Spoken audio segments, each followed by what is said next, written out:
Hey guys, welcome back to Premium Picks. Today we are going to break down UFC 309, John Jones versus Stipe Miocic.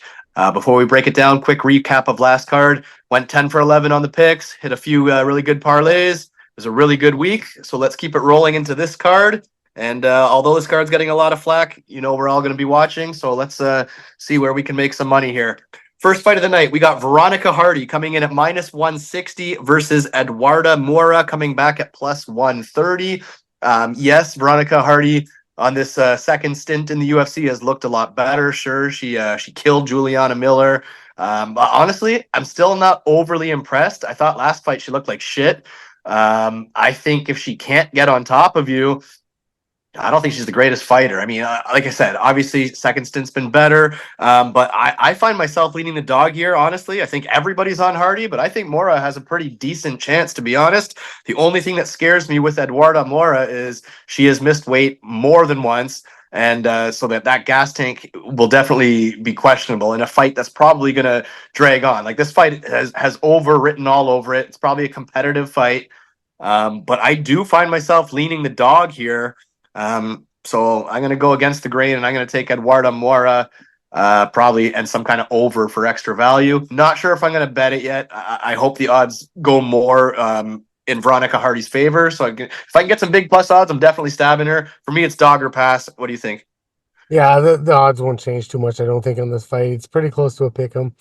Mora let me down big time for big ticket last time, and it's just the gas tank looks so bad. She had the grappling edge, and she was taking down Gomes pretty much at will, but she couldn't keep Gomes down. And what did Denise Gomez do? She got back up. She didn't even overwhelm her too much with the strikes. It was 50 to like 15 on the feet, but she fights just sort of like a more built fucking Veronica Hardy. So I think Hardy's going to get taken down. It's if she can get taken down and held down. I don't see that happening. And more like gassing, she was death gassing, and she's a woman, and that's the problem. Like, how many women do you see death gassing? And it's just a thing, man. It's just I can't get behind her because one, she let me down. Two, the gas was so bad. And if Veronica Hardy, technical skills aside, all that bullshit aside, what is she good at? Just keep coming, keep coming, keep coming. And I think keeping coming is good enough in this fight. If she just mimics the same plan as Denise Gomez does, then I think this thing's over. There's no finish happening though. I don't see that happening. But you never know. More might death gas, and Hardy does keep coming forward. And yeah, in that last fight, she did sort of she looked bad, but not too bad. But even if she fought like that, a fight that she won against JJ Aldrich, and even that fight that was pretty damn close to Jamie Lynn Horth, man, this fight has fucking split decision written all over it. Written all over it. So I'm gonna stick with Hardy. I think she's just the fresher fighter when it comes down to it. All right. Next fight of the night, we've got Basil Hafez coming in at plus 180 versus Oban Elliott minus 220. I think everything that I'm seeing, everybody's on Basil Hafez here. Now, obviously, he's a good grappler. He's a very tough guy. Definitely got an iron chin on him. But honestly, like, he went like life and death with Mickey Gall last fight. Like, it was not a good look. I was not sure he was going to get that nod. I just didn't like it. Oban Elliott, a couple fights ago with Val Woodburn, I didn't think he looked very good, but his last fight, I thought he looked fantastic. So I mean, maybe Hafez is the better submission grappler, but I think Oban Elliott is the better wrestler, and I think he'll be able to kind of cage stall, grind on him a little bit. I just think he's going to grind him and win the points here, because I mean, obviously Hafez iron chin, so I don't think Oban Elliott's going to finish him by any means. But I do think he'll wear him down. Hafez does kind of breathe very heavy. I mean, he had his moment against Jack Della Maddalena where he looked great, but he just hasn't looked good since to me. I'm taking Oban Elliott here, and I think I will be playing him, to be honest. What are you thinking? I like Oban Elliott here too. So Preston Parsons was supposed to be this guy that took him down in a jits wizard that would just own him on the ground. And that didn't happen. I know Basil Hafez has half decent wrestling. Don't get me wrong here, but again, he's not well known for taking guys down and just owning them for 3 rounds. He might be able to pull that off in the first round, but in every single Basil Hafez fight, and he is rock solid as a fighter, but he does gas, and you can see it in the Jack Della Maddalena fight, and you can see it in his last fight, and he gets tired as the fights goes on. Hoban Elliott is by far, I think, the crisper, more technical striker in this fight. Not that Basil doesn't have striking, because he did throw 95 in his last fight, but they're not technical, they're not crisp. He's just a come forward fighter, right? And he has the heart of a lion, and he's as durable as they come. So I think overall it's actually probably the more well-rounded fighter. I chalked that Val Woodburn fight up to, like, that was his octagon. Was that his octagon debut? It might have been his octagon debut. But so yeah, it was his octagon debut. And what do I always say is that octagon jitters. That's his first fight getting it wet, right? Preston Parsons was honestly supposed to go in there and wipe the floor with this guy on the ground. And he didn't. He didn't even get him down. I think Basil gets him down, but I also think Basil tires. And the more he has to wrestle early on in the fight is worse for him later on. So give me Obon Elliott. I'm pretty strong, Joey. I feel just as strongly as I'm about you. I can see the Basil Hafez crowd coming around because, this guy almost beat Jack Della Maddalena, right? And that was just a terrible performance by Jack. It was nothing special by Basil. Right, he's durable as shit, right? So, like, Jack hit him with the kitchen sink and he didn't go down. So, like, maybe even Jack was just like, what do I got to do to get this guy out of here? He's durable. But Obon Elliott also doesn't go balls to the wall and is a more measured technical fighter. And, I think that works here, actually, to be quite honest with you. And Obon, he's got the takedowns in his back pocket too. And when Basil gets tired, I don't think he's like rock solid when it comes to like takedowns. So No. give me Obon. All right, next fight of the night, we've got Gall as a favorite. Don't say that too often. Minus 138 versus Ramis Brahimaj plus 110. Hey, we just talked about it. Gall's last fight, I thought he could have arguably got that decision over Basel Hafez. So now I get it why everybody's kind of picking him here, because Brahimaj is kind of submission or bust. That's kind of how it is. So I mean, you could pick Gall and you could hedge with the Brahimaj submission. You could do that. And it could make sense to cover both sides. Yeah, I mean, it's Brahimaj sub or the Gall money line, and maybe you just sprinkle a little bit on the Brahimaj sub if you're getting some decent plus money on it, because he's already the underdog. Props aren't out yet, so I can't say if that would make sense or not yet. I got to see what the number is. I can say that I won't be betting Gall. I mean, I don't think Brahimaj is good, so I'm not saying I'm betting him either. But if the number's tempting enough, maybe I'll sprinkle the Brahimaj sub. The guy's got 10 wins, 10 submissions. So if the submission line comes in at a decent number, maybe I'll sprinkle it as a single. But that's it. He won't be in any parlays. That's for damn sure. What do you think? Gall's a black belt himself. I can't see him getting subbed. I just can't do it. I can't see him getting subbed. I just can't see him getting subbed. Straight the fuck up. I can't see it. He's been subbed before. Oh, well, not in the UFC. Maybe Gall? No, man. I'm pretty sure he's been subbed. His only losses are by TKO, KO to Mike Malott, unanimous decision, unanimous decision, unanimous decision, KO, unanimous decision. Those are all his losses. He's never been subbed in the UFC, man.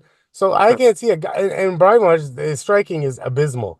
Abysmal. Yeah, terrible. Oh, terrible. Like, and Gall is not terrible. He's actually gotten better over the years, right? It's always like the guys that take him out are guys that can throw more volume than him and kind of control him or knock him out. Okay, so Brahimaj is not knocking him out. He's not subbing him. Is he going to win a decision? I fucking can't see that either, bro.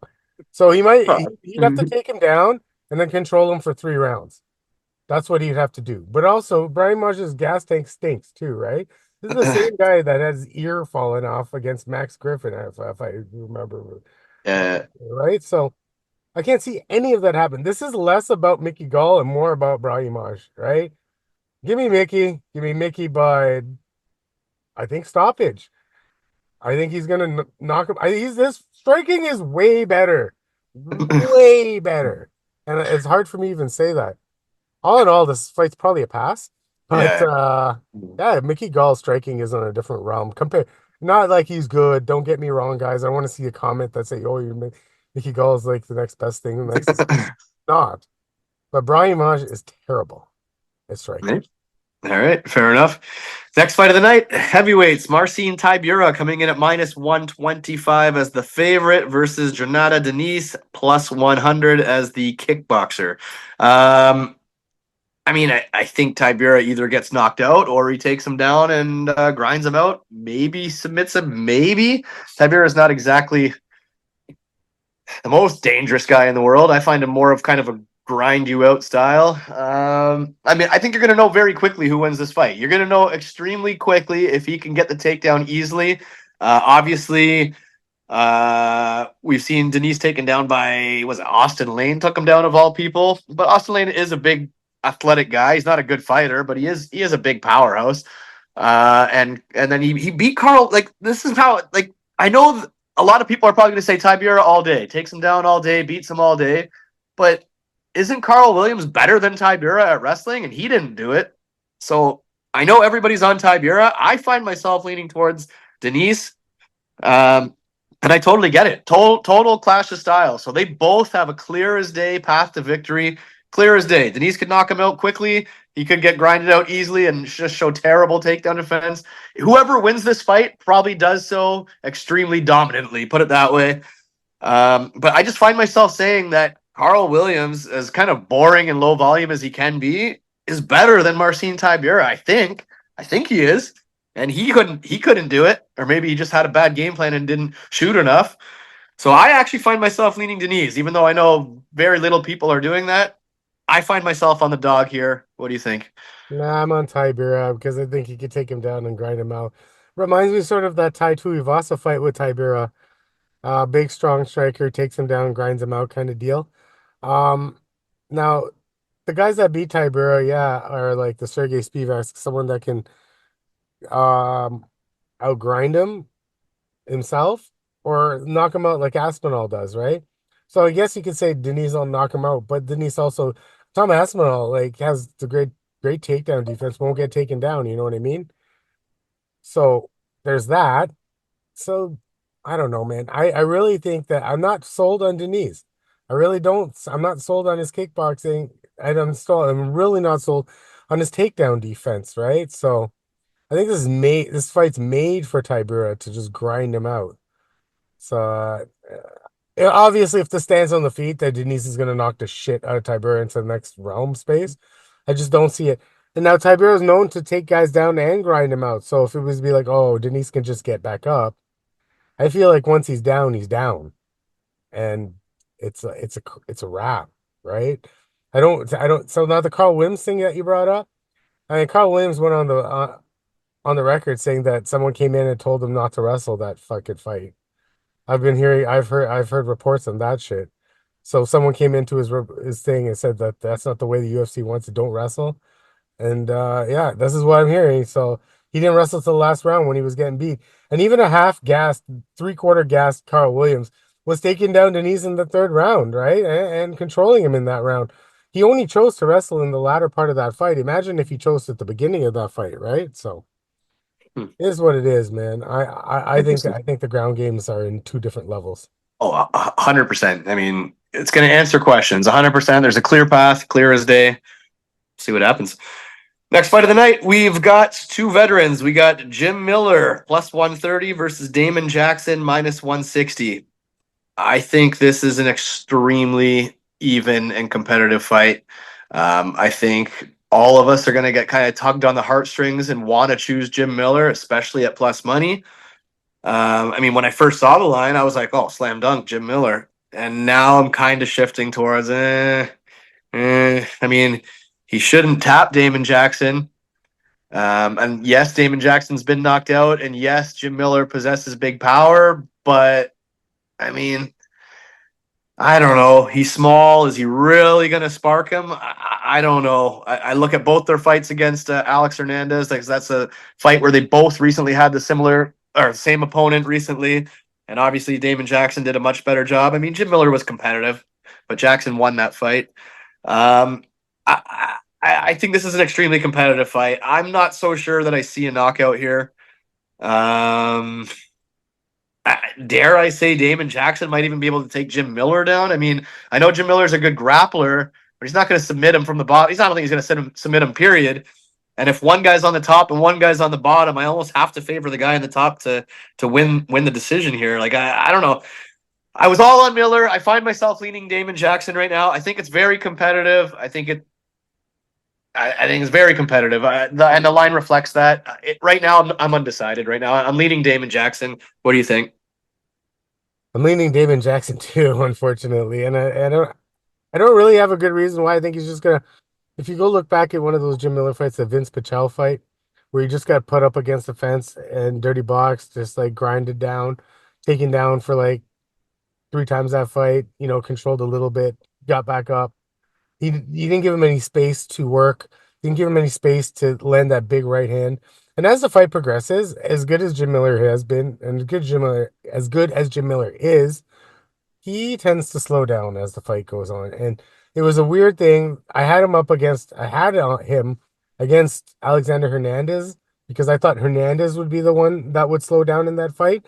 But it was technically Jim that was slowing down in that fight. And Hernandez was, for some odd reason that he's never done it before, got stronger in that fight. But maybe it's because Jim was looking so slow that Hernandez didn't even look so bad. It could be that, right? And now Jim's 40 something years old. I think it's 41 years old, right? You know what I mean? And he looked bad against King Green in that last fight. But that's Bobby Green, and Bobby Green can do that to guys because he puts on massive amounts of volume, right? I don't think Damon Jackson's going to use that game plan. I think it's Oh. going to be more of that grinding game plan, get him up against the cage, zap that gas tank, and then just grind him down. And yeah, I think Damon Jackson can get him down. I don't think he can tap him, but you know what? Like, it's not out of the realm of possibilities that Jim gets tapped, but I obviously don't see it happening. So he's a tough son of a bitch, right? So yeah, Damon Jackson by grinding, I think that's what I think happens. Next fight of the night, we've got Chris, your boy Weidman, plus 110 versus Eric Anders, minus 138. I can't fucking believe I'm saying this because I'm sure you've seen our videos before. I will pretty much always pick anyone with any kind of power to knock out Chris Weidman. I can't fucking believe I'm saying this, but I think Chris Weidman's going to win this fight. I mean, obviously, this is in New York, no? Yep. Yes, this is in his hometown, New York. It feels like they gave him an opponent that he should be able to beat. I mean, he's definitely the more technical fighter. He's a way better grappler, submission grappler. Wrestling, I mean, back in the day he doesn't really have dominant wrestling by any means anymore, but he should be the better wrestler. He's definitely the better submission grappler. And dare I say he's the better striker. The only thing he doesn't really have is a chin. So sure, there's a world where Eric Anders knocks him out for sure. It's a possibility. But if he doesn't knock him out probably early, if he doesn't knock him out early, Eric Anders is going to fucking lose this fight, I think. So I can't believe it, but I'm saying Chris Weidman's going to win the fight. And at plus money, I might be betting him. What do you think? Eric Anders just rarely knocks guys out, right? So he's just not he knocked out Kyle Dawkins and like Vinicius Moore, what's his name, back in the day. And he's lost more fights than he's won over the last 3 years. So dare I say it that I agree with you on this one. So it's gross because I don't know, who did Weidman fight last? He didn't even look that. Bruno Silva. Yeah, I mean, with the double eye poke, he looked pretty decent, I guess. Double eye Bruno poke. Silva's been so bad though. Yeah. But is Bruno Silva as gets starched by fucking Eric Anders? Nah, but I'm not using MMA math here. I'm just saying you would think Bruno Silva would have, more success against Weidman. We bet him that day like idiots too, right? Because we thought Weidman was washed. He showed a little bit of grit. He showed a little bit of grind. I'm sure he can grind. Eric Anders, all he does is grind guys up against the side of the fence, dirty box, and try to take him down on a double leg. I'm hard pressed to believe that Eric Anders will double leg fucking Chris Weidman, and I just can't see it. And for all intents and purposes, Weidman's striking is better than Anders, and it's gross. He's uh, I think Weidman wins the fight because he's a more well-rounded athlete. He's a better overall fighter, and your boy never did anything well except for play football. All right, I agree. I can't believe I'm saying it. Wouldn't shock me if he gets knocked out, but I think he's the Yeah, better man. fighter Like, here. like it's not like Eric Anders sets those knockouts up real nice. So Next fight of the night, Jonathan Martinez plus 125. I believe his last fight was the loss to Jose Aldo, coming in against Marcus McGhee minus 150. McGhee is definitely the more dangerous fighter, for sure. He's a finisher. He can knock you out. He can wrestle you. He's more explosive. I mean, Jonathan Martinez looked like a killer with leg kicks like a couple years ago or whatever, like a few fights ago. He looked like he had these deadly ass leg kicks that was just chopping everybody down. His win over Yanez looked great. But I think Marcus McGhee kind of stalks him here. I don't think those leg kicks are going to be a factor. Um, I think Marcus McGhee walks forward, um, takes away those kicks, and just walks through it. So I just think I don't know if he's going to knock out Martinez, but I think that Marcus McGhee can win the fight regardless. I think if he needs to use that wrestling and grappling, he can, and maybe that is his path. I don't know what his game plan is going to be here, but I find myself leaning Marcus McGhee. Don't think I'm going to bet it, but the pick for now is Marcus McGhee. What do you think?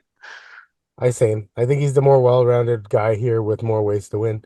Um, I think he can use that back pocket wrestling if he really wants to. The only red flag I have about McGhee is like we really don't know what happens if the fight is elongated into that third round, if he has to get into deep waters and how's it go. But the problem with Jonathan Martinez is in some fights he'll throw a ton of volume, and some fights he won't throw a ton of volume. You know what I mean? And by means a ton of volume is like 92 strikes, 88 strikes. He's more of a pick at you kickboxer than he is like a fucking guy that'll come forward and march you down. McGhee, on the other hand, he finished Gaston Bolanos in that last fight, and Bolanos is known as a pretty hardcore puncher, a lot more power than I would say Martinez has, and that didn't even seem to phase McGhee in walking him down. You know what I mean? He walked him down. He outstruck him 65-30 in 2 rounds. Right? He can't get hit. It's like I just don't see there's no plan B on Martinez if the striking's not working, right? What does he do if the leg kicks don't work? What does he do if the hands aren't working? He doesn't have a backup plan. McGhee does, right? And from everything I've seen with Marcus McGhee, he isn't going to stand at range and just get his leg chopped off. I don't see that happening, right? So, yeah, give me Marcus McGhee. I think more ways to win, and I think he's going to use the wrestling, and that's in his back pocket this time. All right. Next fight of the night, we got Mauricio Ruffy minus 800 favorite versus James Llontop plus 550. Ruffy 10-1 with 10 knockouts, make it 11-1 with 11 knockouts. I think he starches them. I think he starches them early. I'll just be waiting for the props. I mean, I'm not going to parlay a minus 800. Don't do it. It's stupid. Makes no sense. But I will definitely have him on some plays by knockout. I'm just waiting to see that number. We don't know what it is yet. Maybe the under 1.5 for extra value, under 1.5 by knockout. We got to see the props. This is a wait for the props to come out, but Ruffy by knockout. What do you think? Yep, I don't really have much to break down here. He looked real good in his last fight, and Lontop just hasn't done it for me. Like, he was up against Padilla in that first fight. He made Padilla look like a rock star. Not that Padilla actually won that fight, his next fight actually after. And then he stood toe to toe with Borishev, and he lost a split decision to Borishev. And we know that Borishev's got his red flags, right? So Lontop has his red flags as well. If he wants to stand toe to toe with Mauricio Rufi, Night night. yeah, I don't think. I think Rufi will play with his foot a little bit too, right? So I don't know if it'll happen in the first round, maybe in the first, and then it gets a little bit dicey after that, right? So I don't know how to, I don't know how to attack this fight. Maybe Rufi by knockout. Give me that minus 300 like Pratas last week. They come from the same camp anyway, right? So obviously they were probably training together for this fight. So yeah, Rufi by knockout. It's probably going to be minus 350, but what other way do you see this going? Yeah, no, for sure. Next fight of the night, we got Viviane Araujo coming in at plus 225. It's kind of just the tough march forward boxer. That's kind of how I would describe her. Versus Carini Silva, minus 275. Finisher. I mean, she likes to take you down. She likes to finish you. Araujo is extremely tough. I think she's almost underrated. She has a way of making every fight she's in competitive. It doesn't matter who she's fighting. If she's fighting a low-level girl, it still kind of seems to be competitive. And if she fights a high-level girl, she still seems to be competitive. But she just always seems to be just short. So I think Carini Silva at minus 275 is probably some decent value. I'm actually surprised the line's not wider, but I agree with the line just because Araujo has that way of making fights competitive. And Carini Silva, I mean, has she really been through like the fucking fire? Like she's pretty much had her way in all these fights. Like I haven't seen her in a like fight someone really really tough and take her to the brink. So I think the line I guess kind of does make sense. I don't expect her to just run over Araujo and tap her in the first round. I don't think that's going to happen. But ultimately, Araujo just can't be trusted to win fights. She always falls short. So yes, Carini Silva is the pick, and I might play her. And I know she's a finisher, so maybe the finish line can make sense. But Araujo isn't someone who gets finished all the time. But either way, Silva's the pick. What do you think? Yeah, Russo has got like 10 straight unanimous decisions, win or loss, right? So, yeah. So that's good though, because Carini Silva in that last fight against Lipsky, someone that doesn't get tapped but gets taken down, and she was very durable on the ground and showed that Carini Silva, Carini didn't actually slow down as that fight went on. She kept pushing the wrestling, kept pushing, and what I like about Silva is if the submission's not there, she won't give up the position for the submission. She took the positions on the ground on our last fight, and she kept pushing and kept pushing and kept pushing. You'll People look at her past record before that and be like, oh, she only took guys down one time. That's because she only had to take people down one time. And then she's just finishing these girls on the ground, you know what I mean? So that's a good thing about Kareem. Now, Viviane, in the first part of her career, you were like, oh man, she's a wrestler because she was taking people down. You know what I mean? And then you look at her overall takedown defense, it's about 80%, right? But then you look at her last fucking couple fights. Like, Boss took her down a couple times and she got taken down after that a couple times. So, Jennifer Maia took her down a couple times in a fight that I arguably thought she lost. And then Natalia Silva didn't look too good beating her, but she did out volume her, so she can be out volume on the feet as well. I don't think that's the case here. I think she does get taken down. Now, Carini Silva's not going to let her up that easily, and I just say Carini Silva, if she doesn't get the tap, it'll be submission, decision, a double chance, right? So you probably get it at decent odds because she's not super high on her odds, right? It was like minus 250, you said. So if you get the Minus 275. You probably bring it to minus 200. Yeah, which is not bad because those are two indicators. Just no one's knocking each other out in this, right? So yeah, if you want to get a little bit of extra value and then not screw around with the round lines, right? So Next fight of the night, we've got the wrestler Bo Nickal minus 1,000 versus the Scottish grappler plus 600 Paul Craig. I would absolutely love to see these guys roll around on the mat. Bo Nickal takes him down. I think he's such a good grappler himself that I don't think he would get caught, but it would just be fun to watch regardless. But I would imagine that Bo Nickal's plan here is to use the wrestling to keep it standing and probably outstrike him because Paul Craig obviously is not a very good striker. He's been taking a lot of punishment lately. Obviously, Paul Craig is known for taking a beating and then catching that crazy Hail Mary submission, triangles, whatever. I don't think he's going to catch Bo Nickal. And I think Bo Nickal continues the finish streak here, probably by knockout, I would imagine. I mean, it wouldn't even be shocking to see him choke out Paul Craig, to be honest.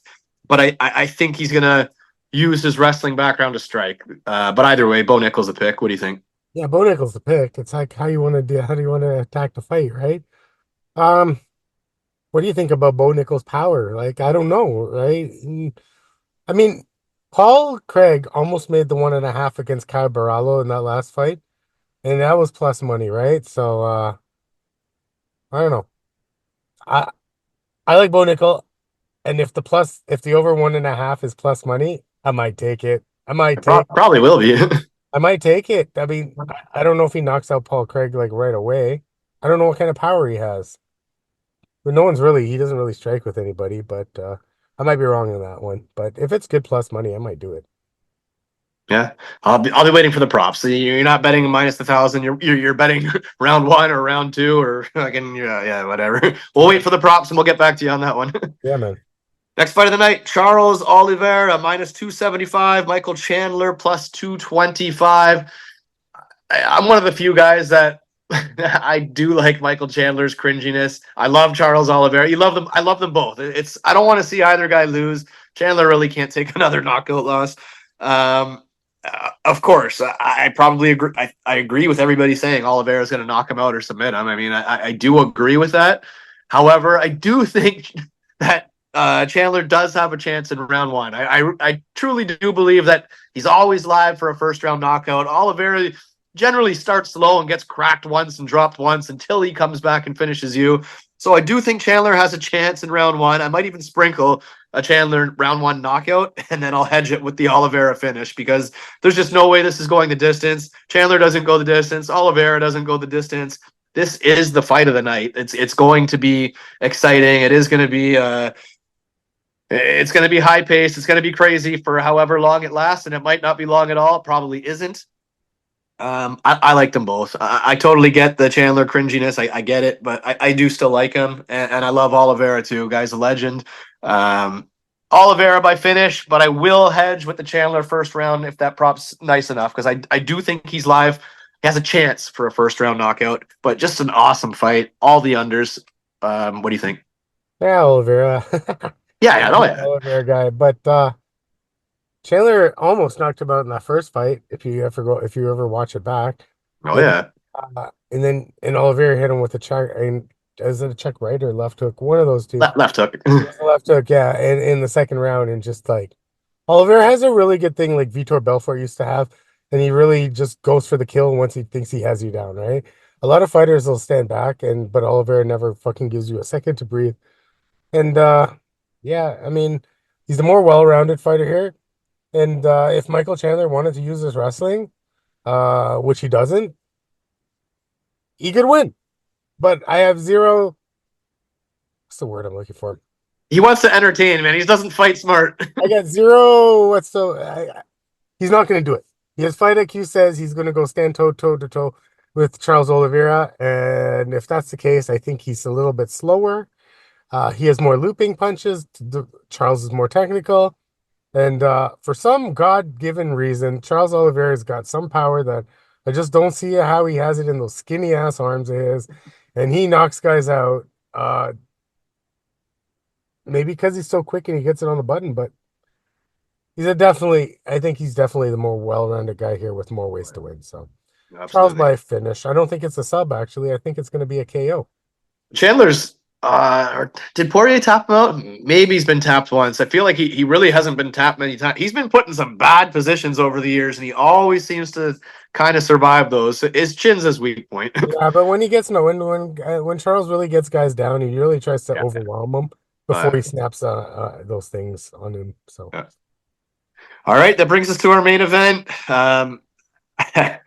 I hear everybody else and agree with everybody else. This is a fraud of a title fight. I think Tom Aspinall knocks out both of them quite easily, I think, to be honest. I know John Jones has his share of fanboys that absolutely love him and think he's the greatest shit ever. And hey, maybe he was back in the day. Whatever. Regardless, John Jones, minus 700. Stipe Miocic, plus 500. John Jones appears to be in much better shape for this fight than he was against Cyril Gane. So obviously he's taking this fight serious. I think he knows. I don't think he wants to strike with anyone.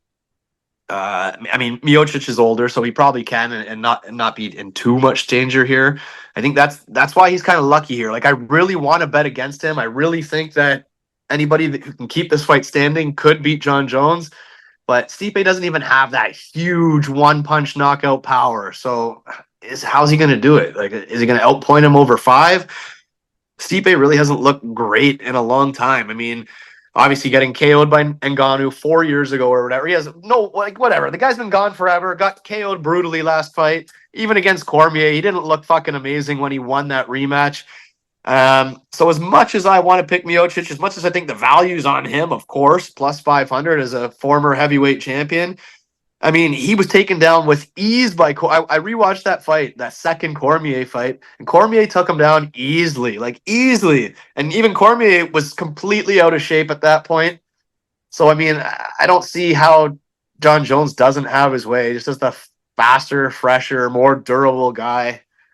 So unfortunately, I think John Jones gets it done. I would absolutely love to see John Jones lose. I love it. I don't root for cheaters. I don't like John Jones, but I think John Jones wins, and I think he does everything to keep ducking Aspinall. This is probably it. I know he's saying maybe I'll fight Alex Pereira. I don't think so. I think this is it. I think this is the last time you're going to see John Jones, and I think he wins. What do you think? John Jones is my favorite fighter of all time. I love this guy. I fucking hate him, man. I can't stand him. But you know what I do, as his fan, as one of his biggest fans, I do think he's ducking Tom Aspinall. Oh yeah. As is one of his biggest fans, I want to see Tom Aspinall and him fight. But my thing is, I just don't think he wants to taint his legacy with a loss, right? So I see what he's doing. He's taking the Floyd Mayweather way of out of shit, right? So and that's probably the smart decision. it is what it is. He made his money. He's gonna make his money. He's gonna do his shit. I get it. No, when it comes to this fight, I think Stipe is what, a full-time fireman now, and he doesn't even train that much, and was losing every minute of the fight. He lost to Daniel Cormier, that first one anyway, until he fucking hit him in the stomach 5 times in like round 4, and Cormier topples over, and then oh man. Okay, whatever. And you're talking about John Jones, the guy that took down Daniel Cormier. Is he going to have a problem taking down Stipe? I don't think so. I think he's just going to take him down and pound him out. I don't know about a submission here. I think this is more of elbows. For some reason, what I'm seeing is how they legalized the 12-6. All of now he uses them and wins the fight. uses them to win this, and then he just goes into the yonder. John Jones is going to retire with a 12-6 elbow, the same 12-6 elbow he's got his quote unquote one loss to. That's what I keep seeing in my head. But anyway, John Jones by destruction. I just don't think Stipe is on his level right now. Maybe 4 years ago, but not right now. Yeah, I mean, I 100% agree. I will not be parlaying him at minus 700. I will wait to see what those props look like and kind of go from there. This is a pay-per-view. We'll put out another episode with our favorite props for each fight. I'm free Wednesday night. I don't know about you, A-Train. Wednesday, Thursday. Yeah, this should be fun. Yep. Either way, we'll put it out. We'll put out our favorite prop for every fight on the card. Drop us a comment. We'll see you in a couple days. Have a good one.